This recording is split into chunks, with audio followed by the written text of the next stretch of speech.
Hi, everybody. Welcome to Ladies Power Lunch. Thank you so much for joining us. Today, we have a very special guest, Teresa Hnat from Teresa Hnat Studios, and she's going to be talking to us about how to use the storytelling, brand storytelling, to advance our abundance toolkit. And brand storytelling, let me tell you guys, is something that Teresa does really, really well. So I'm really looking forward to hearing the tips and the tricks that she's going to teach us today.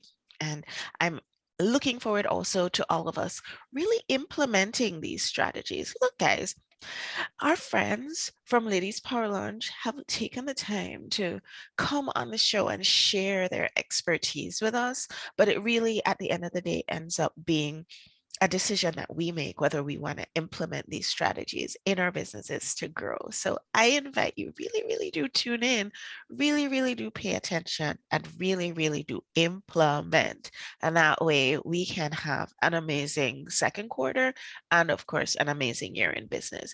Our abundance toolkit requires it. Thanks so much for joining. And Teresa, will you share with everybody who you are and what it is that you do in the world? So I am Teresa, and I'm the owner of Teresa Hnat Studio, and I consider myself a soulful storyteller. So I like to help heart-centered businesses really stand out and connect with their audiences by harnessing their stories and turning those stories into thoughtful and heart-centered videos and photos. Awesome. I tuned into you. I noticed you because your photos were different. They were really kind of pushing the boundaries of what we think about when we think about photos that we do for our businesses. It was different. I hadn't seen anybody doing that sort of thing out there in the world. Can you share with us a little bit about why, Teresa? Why do you do things this way? Why is it that you're thinking outside the box and offering us as entrepreneurs a totally different way to tell our stories through pictures? I think part of it, I hate to admit, is like I'm stubborn and I don't like to do what everybody else does. So there's always this part of me that's like, oh, so and so is doing that, then that's what I'm not going to do. But on a finer level, it was really about getting to know the people I was working with and having them just talk to me and tell me their stories, tell me why they started their business and what their hopes and dreams were. And while listening to them, I would just have these images pop into my brain like, oh, we should do this. Or, oh, when you said this, this came into my mind. And it was just taking those stories and the images in my head and creating something that was truly unique. And I really wanted to create images that were unique to that specific business. I don't want to do the same thing for everybody, because even if you have 5 people who do Reiki, they're all going to do it differently. And it was really about the nuances there, like finding what makes everybody different and pulling that out. I've had one Reiki practitioner, like we were in her office because she loved her office space. I had another one, we went into the middle of the woods with her table and she did a Reiki session in the middle of the woods because that was 100% who she was as a person. She was very, very nature-based. So that was important to really showcase that. Yeah, okay, so she doesn't do Reiki sessions in the woods all the time, but that's like beside the point. The point was like, that is who she is. And that's, to me, what brand photography really is all about, showing who you are as a person and as a whole and as a business so that you can connect with the people who are operating on a similar wavelength. So you could have done anything, Teresa. You're very creative. You could have done any kind of business. Tell us a story about how you ended up being a brand photographer. So it's funny, I was just telling somebody else this. Yes, Teresa, please do share this story one more time today. We'll sing along if we know the words. I never set out in my life thinking I was going to be a business owner or a photographer. My dad has told me for years I'd be my own boss. And I was like, there's no way. There's just no way. I don't want that. But over time, I was slowly pushed in this direction. So in high school, I wanted to go to Hollywood and make movies. And my parents said, there's no way you are doing that because you will end up in a box on the side of the road, you will in debt.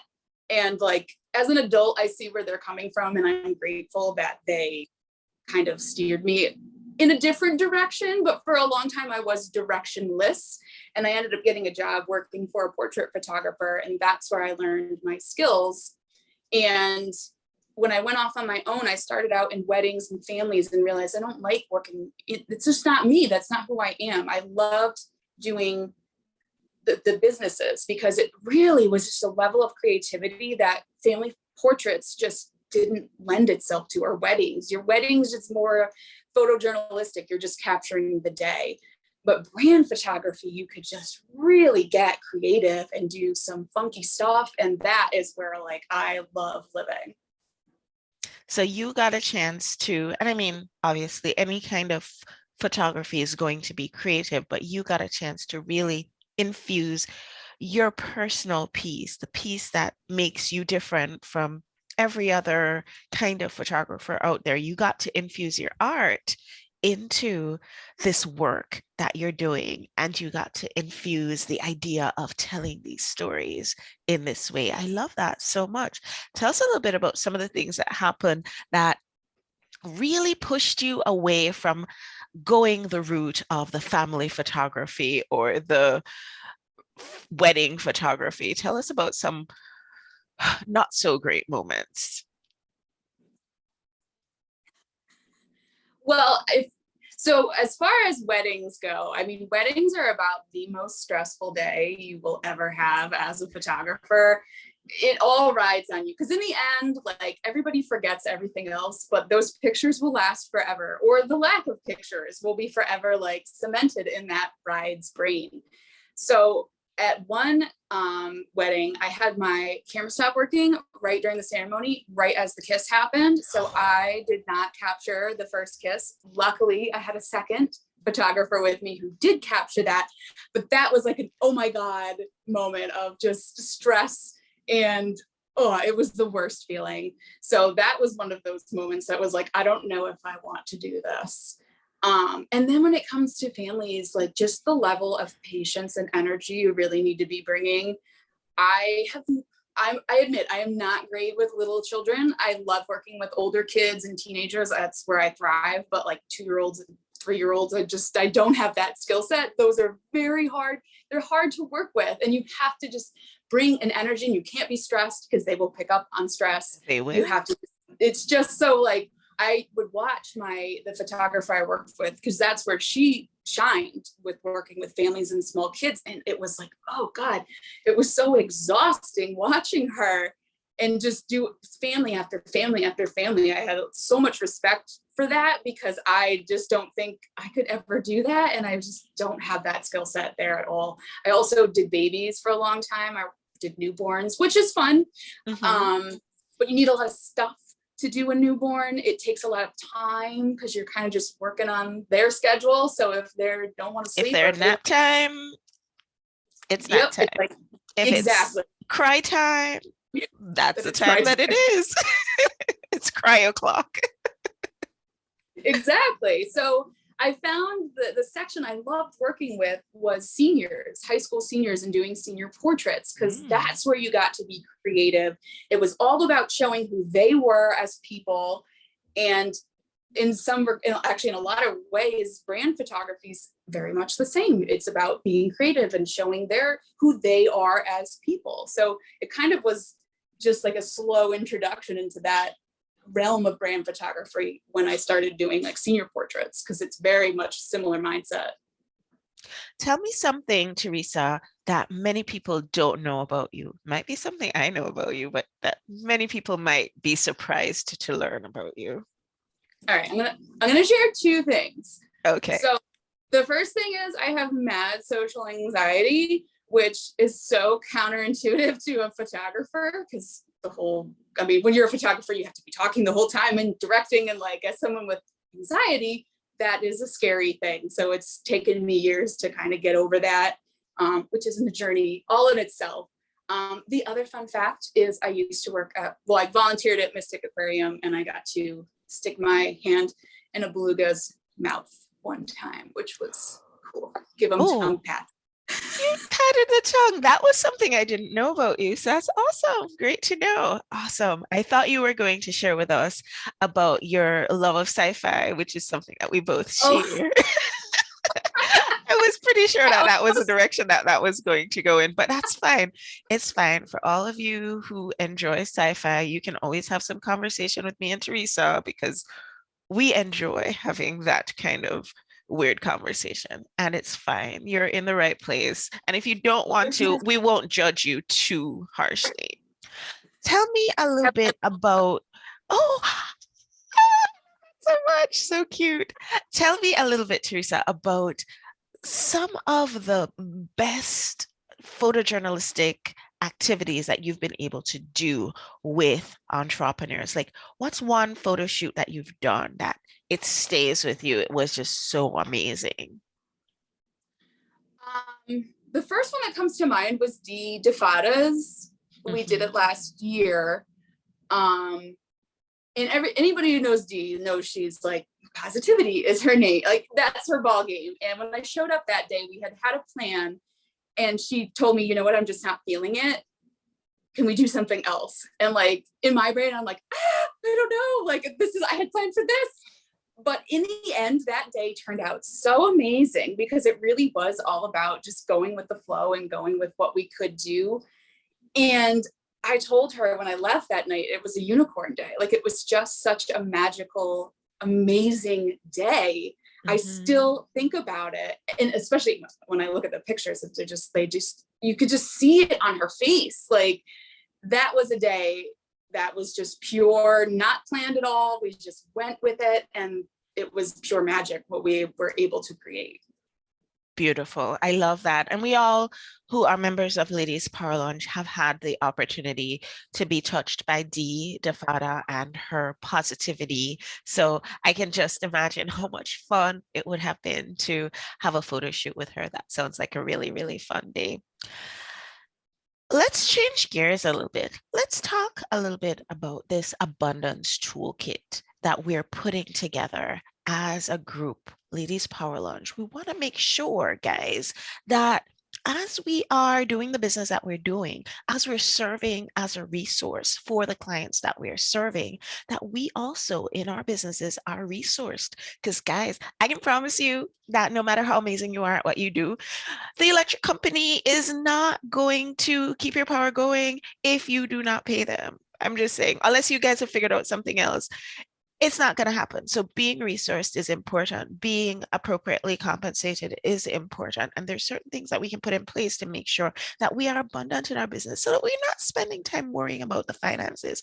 We're spending our time focusing on the client we're dealing with. So Teresa, please share with us, how can employing a brand strategy that includes storytelling with photographs, how can that contribute to our abundance? So, I mean, the main point of that is it will spread your message out there to as many people as possible, and it will align with the correct people. Because in the end, we all only have so many hours in the day, and you don't want to be investing time into people who just don't align with your message. You want to be reaching the people who do align with that message. So that's one of the goals of that brand strategy, is really harnessing in to the people you want to work with.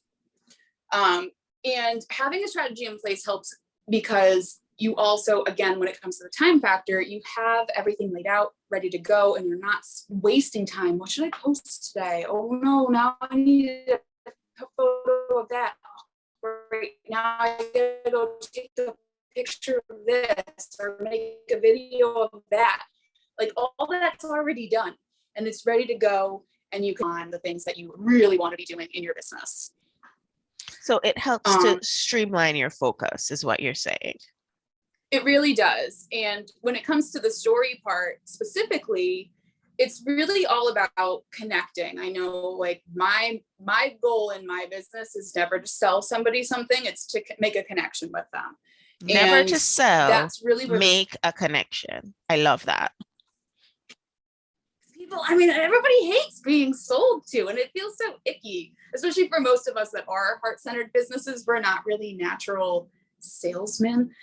But we're all about connecting and just, getting to know other people. And that's even what a brand strategy can really be about, helping your audience get to know you as a person and not just like your business, getting to know like the ins and outs of you, what you value, what your mission is, all that good stuff. And then taking your stories around those things and sharing them, because in the end, I can sit here and give you a bunch of statistics, but you're not going to remember them, nor are you going to connect with them.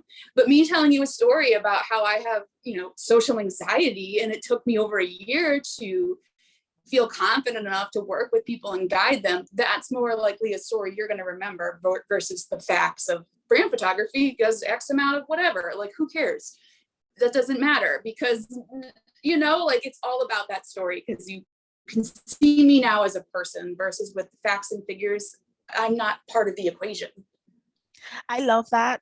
I love the fact that, frankly, if I see you, let's say, for example, I see you on social media, I see you with your purple hair, I have bright red hair. I'm gonna tune into you because I feel like we both get the idea that color can be amazing.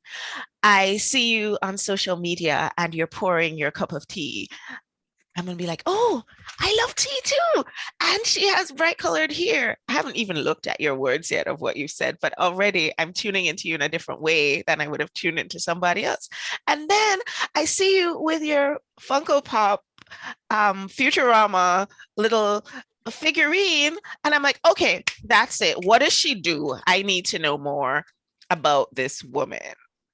Haven't seen your photographs yet, haven't seen even what you do, just resonating with you because I see things that are so similar with both of us. And then from there, the connection is made. Made the connection. The connection is great. Does it mean that I'm going to do business with you or that you're going to do business with me? Maybe, maybe not. But what it means is that you might know somebody who might need what I have, or I might know somebody who needs what you have. And suddenly, if my sphere is, let's say, 1,000 people, and your sphere is, let's say, 1,000 people, we can work together to grow our business twice as big because we're friends and we relate on things, and we can be sure that we're going to be speaking to audiences that are aligned with our ideas because you're so much like me and I'm so much like you. And so that's one of the reasons why I absolutely love the idea of using photography as part of your brand story. It makes sense. So, having said all of that, what do we do, Teresa? Where do we start? I think start at the beginning, as they say. My As tips opposed are to at the end, because starting at the beginning makes way more sense. right. So break it down into manageable steps. So start with like the kinds of things you want to share about yourself on social media. That can be your first step, is just make a list of those. Make a list of fun facts. And when I say share about yourself, you don't have to get deep and intimate, like literally, like you said, pouring a cup of tea. It's not really that intimate, but I mean, I freaking love tea. I drink it like literally all day long. So, like just little fun facts. Do you have a dog? Do you have a cat? Yeah. Are you, an outdoorsy person, an indoorsy person, a crazy plant lady like me? Like, what are you? What do you want to share with your audience? And then you can start thinking about visuals that you want to go along with that, and videos you might want to make yourself of those little pieces of content. Just film your dog for 6 seconds and put a video of that up, or film yourself pouring a cup of tea, put that up. So it doesn't have to be anything insane or crazy, like just little tidbits can really help people connect with you. So definitely start just listing out the things that you can share with your audience.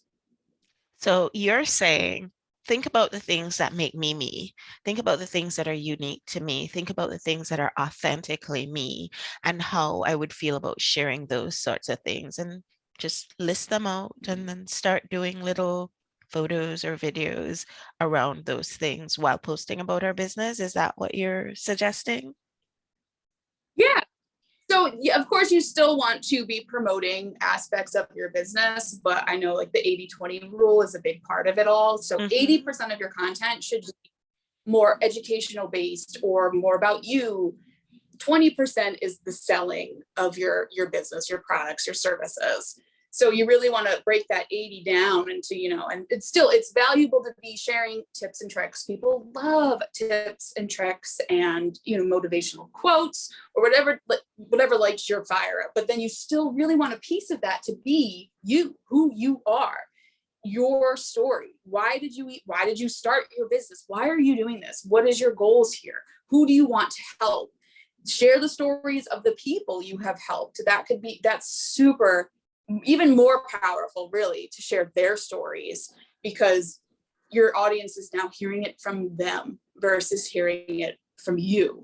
So mixing all of those things up into your strategy as you go along. So again, tips and tricks, education, motivational quotes. If you are into quotes, I'm not a big quote person, but I know a lot of people are. Facts about you, talk about your stories. Why did you do this thing? And then your client stories too.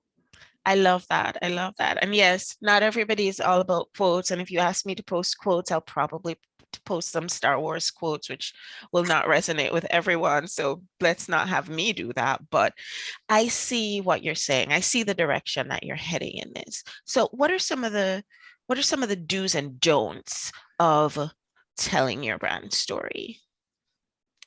Yes, these are not the droids you're looking for.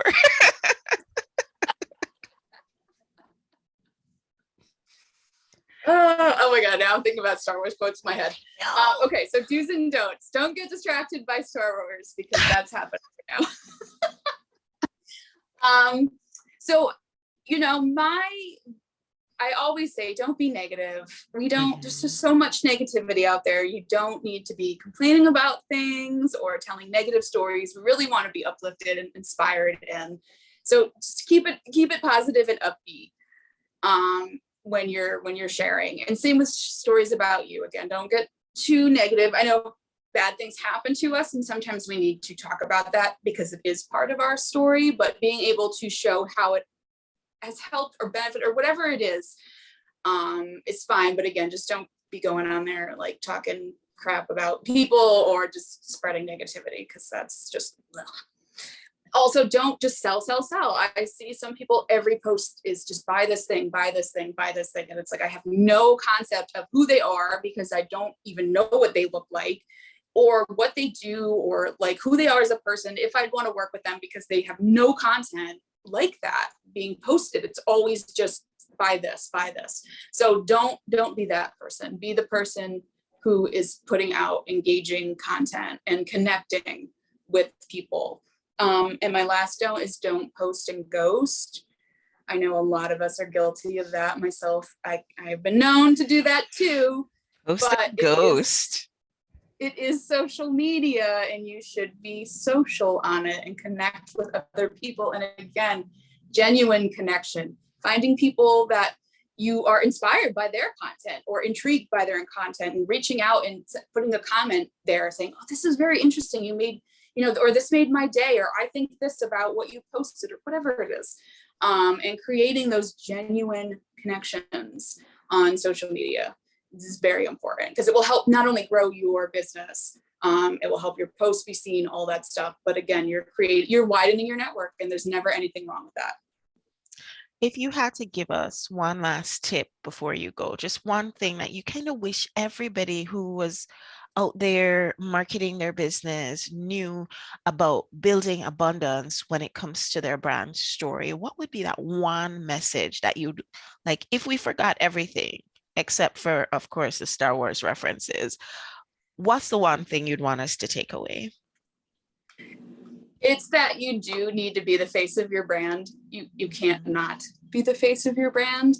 And the longer that you're putting that off, the longer you're putting off growing. All the people I know who have stepped into the role have grown their businesses tenfold. And all the people I know who are waiting to lose those 10 pounds or are just a little nervous to like, listen, this is like I feel so hashtag truth targeted right bomb or now. hard truth, but it's true. Just, I know so many people that have been putting it off. But see, the thing with you, Davia, is you still get on camera and you do things, and we all connect LPL with you because you're constantly showing up still. Even if it's not in photos, it's still in videos. So that in itself is a powerful thing. I'm talking about people who aren't getting on at all. They're not doing any photos. They're not doing any videos. And they're just kind of sitting in the background. Their businesses have not grown or changed because they are not showing up the way they need to be showing up. Beautiful. I love that. So basically, guys, you heard it here first. You need to show up for your business. You need to be the face of your business. And if you take nothing else away from today, get yourself out there, get your face seen, get yourself heard, be visible, start telling your story, start sharing more about what it really is that makes you you, because that's how you make the real connections and that's how you build the real abundance. Teresa, it's Free Gift Friday, so that means that you have a free gift for us. Can you tell us a little bit about that? So I am giving away a 45-minute strategy call where we can talk about either how to use and implement videos in your brand and business, or just overall brand strategy for you, whatever you're struggling with more or more interested in. Awesome. That's a really generous gift. We really appreciate it. And I would like to invite you to choose a number between 1 and 20. I want to say hi to everybody who's joining us over in our Ladies Power Lunch Facebook group. You know, once you join us either here in the Zoom studio or in the Ladies Power Lunch Facebook group, you are eligible to be one of our winners today. So between 1 and 20, give us a number. I have to go with lucky number 7. I can't even make this stuff up. So number 7 is Claudine. Congratulations. So Claudine's here with us here in the Zoom studio. And Claudine, I'm going to bring you up on camera. Can you just share with everybody who you are and what it is that you do? Well, hello. I'm excited to be lucky number 7. I'm Claudine Francois, and I have a company called In Good Clean Taste. I help women lose their first 10 pounds eating delicious foods they love. Okay, so you need to help the women lose the 10 pounds to get to the place where they feel so comfortable posing, and then Teresa will pick it up from there and take all the photos. I see this going very swimmingly. Awesome. So I'm excited for you, Claudine, to sit down with Teresa and talk a little bit about your brand strategy. I feel like this is going to be amazing. I'm honored. Thank you. Excited. What are you guys thinking about having this conversation? I mean, I could do it as soon as next week. I will definitely reach out to Claudine. Our internet is out currently, so I can't look at my calendar, but I'd like to do it as, next week, but it depends on how Claudine's schedule is. Sure. And then Claudine, as far as talking to a brand strategist, how does that fit into your whole idea of where you want to bring your business forward and abundance in business? Does that feel like that's a good fit for you? I mean, I totally love the idea of abundance in business. I like it. Right. Right. Who doesn't want abundance in business? And I think having someone with an overall big picture would really help move my brand forward. So I'm excited. Thank you. Yay. Awesome. Guys, this has been a tremendously just beautiful conversation with all of us today. Thank you to everybody who joined us here in the studio. Teresa, every time I have a conversation with you, I leave edified and I leave uplifted. When she talks about, being positive on social media, just be positive and you will attract so many people to you. And her positivity over on Instagram is infectious. If you're not already following her, go ahead and do that. Teresa, how can people reach out to you if they want to? So Instagram is the social media platform I'm most active on. So my handle there is at Teresa Hnat Studio. You can also email me, teresa@teresahnat.com, or my website, teresahnat.com, has all my links and stuff on it too. Beautiful. Everybody, This has been great. I love when we get together on Fridays, and I want to invite you. Come join us next week. Let's see who's going to be talking with us next week. Next week, we have Elizabeth, and she is going to be sharing with us about how you can use publishing as part of your abundance toolkit. So tune in next time. Have a wonderful weekend, guys, and I'll see you on the next show. Bye, everyone.